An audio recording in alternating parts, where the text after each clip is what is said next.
우리가 살고 있는 이 대한민국이라는 사회는 대외적으로 북한, 미국, 중국 같은 외부 위협이 존재합니다. 하지만 사실상 이 나라 안에서는 또 다른 전쟁이 벌어지고 있습니다. 정치적으로, 이념적으로, 그리고 삶에 대한 철학으로 우리는 매일 치열한 대리 전쟁을 치르고 있습니다. 실제로 같이 살고 있는 이웃에게 총이나 칼을 들이댈 수는 없는 거니까 각 진영은 자기 편을 대표하는 정치인들을 전면에 내세웁니다. 그리고 그 정치인을 통해 마치 우리가 직접 싸우는 듯한 전쟁을 벌입니다. 그래서 한 정치인이 패배하거나 몰락하는 장면을 보면 마치 나 자신 그리고 내 진영 전체가 무너지는 듯한 그런 심리를 느끼는 겁니다. 윤석열 전 대통령이 정치적으로 패망하면 우파가 패망한 듯, 이재명이 무너지면 좌파가 무너진 듯 느껴지는 그런 이유입니다. 이 대리전을 전장으로 표현해 봅시다. 좌파 진영의 총사령관은 이재명, 그리고 그 뒤에서 전 총사령관의 역할을 하는 문재인, 전방을 돌파하는 기병대장 정청래, 그리고 후방에서 정확한 시점에 타격을 가하는 포병이 있습니다. 우파도 마찬가지입니다. 총사령관은 윤석열 전 대통령이었고 기병 역할을 한동훈, 변칙 공격수로 이준성이 있었습니다. 하지만 여기서 좌우의 결정적 차이가 드러납니다. 오랫동안 전장을 지켜보면 좌파와 우파의 가장 큰 차이는 바로 이 포병의 존재입니다. 포병은 전장에 맨 앞에 나서지 않습니다. 후방에서 전황을 계산하고 적이 가장 흔들릴 타이밍에 포탄을 꽂아 넣습니다. 그 한 방은 전세를 바꿉니다. 좌파에는 이런 역할을 맡은 인물이 확실히 존재합니다. 바로 김어준입니다.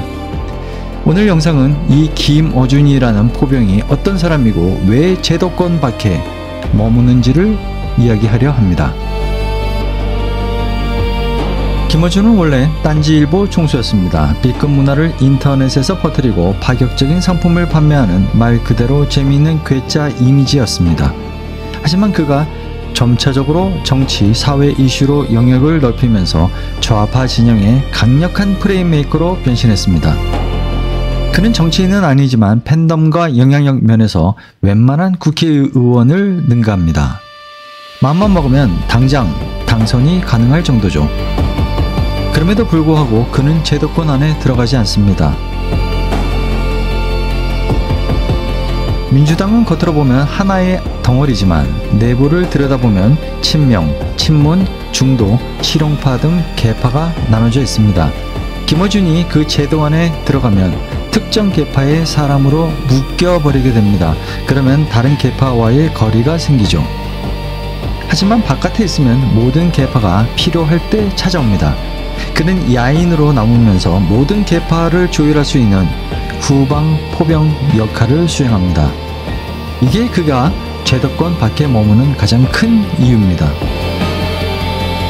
2017년 대선 직전에 문재인, 안철수, 홍준표 3자 구도에서 김어준은 방송과 팟캐스트를 통해 안철수 후보의 이미지 프레임을 집중적으로 흔듭니다. 어색한 웃음, 유치한 발언 같은 장면을 반복 노출하면서 대중의 유머 소재로 만들었습니다. 결국 안철수 지지율은 급락했고 문재인에 유리한 2강 1중 구도가 완성됩니다. 이건 전형적인 적전선 붕괴형 포격이었습니다. 2021년 서울시장 보궐선거 오세훈, 박영선 구도에서 민주당이 불리했지만 김어준은 투표율이 낮으면 야당이 유리, 높으면 여당이 유리라는 메시지를 방송에서 반복을 합니다. 이는 지지층 결집을 유도하는 심리전이었죠. 결과는 패배했지만 막판까지 사기를 유지시킨 아군 사기 방어형 포격이었습니다. 좌파 진영은 이렇게 포병을 키우고 장기적으로 활용합니다. 하지만 우파 진영에는 그만한 후방 포격수가 보이지 않습니다. 있다면 원로, 언론인이나 1인 미디어 인물 정도. 국민의힘 당에서도 젊고 날카로운 스피커를 전략적으로 키우는 움직임은 거의 없습니다. 그래서 우파의 전쟁에는 포병대 조직이 체계적으로 존재하지 않는 겁니다. 그렇다면 이 차이는 앞으로의 전쟁에서 어떤 결과를 만들까요? 포병이 없는 전장. 그 결과를 우파는 감당할 수 있을까요?